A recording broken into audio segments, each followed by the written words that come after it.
Alright, first thing I'm going to do is I'm going to power on my gram scale. Then I'll place one of the beakers on the scale and zero it out. Next, I'm going to get the bag of fecal sample that I went out to the pasture for earlier and do my best to measure out 2 grams of feces. Take my 5 to 4 sugar water solution and I'm going to pipette it with a clean pipette that's only been used for this solution until the scale reads 30 grams. And the goal is to squish up the feces as uniformly as possible. That can be quite difficult depending on how hard the pellets are.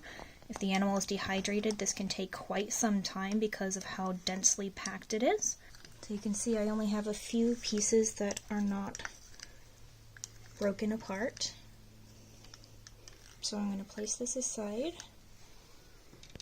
and get my other marked beaker. And I will carefully pour this through. Alright, the next step is to load a sample into a McMaster slide. This is what it looks like. There are grids on it in 2 different chambers. We're going to load the solution that we just made into these 2 chambers, making sure not to have any bubbles so that it is uniform.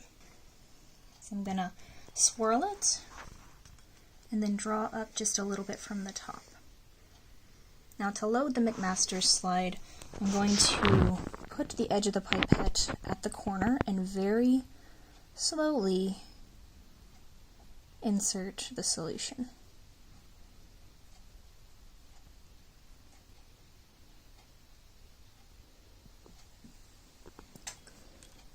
Alright, now that my slide has been loaded, I'm going to set this on the microscope and let it stand for 5 minutes.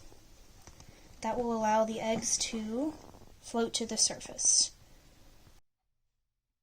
So when you first look through the objective, you'll probably see something like this, an unfocused circle. So what we're going to do first is we're going to find one of the lines or letters, which I like to use at the bottom of the grid, and we'll focus on that.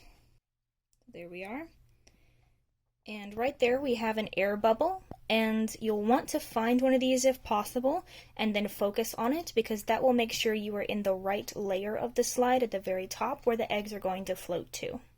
You can see if you go too far, you get into where all the debris has fallen towards the bottom of the slide, and then the lines become blurry. Then we're going to go and find the corner of one of the grids. I was going through till I find an egg, and I found one outside of the grid lines, you can see here. This may not be barber pole, but that right there is an egg. However, this is outside of the grid lines, so to complete the calculations of the FEC test, you would not count this. I have an egg right on the line, and then one inside the lane. I count this one, but not this one. And that is all. So now what I'm going to do is I'm going to do the calculation.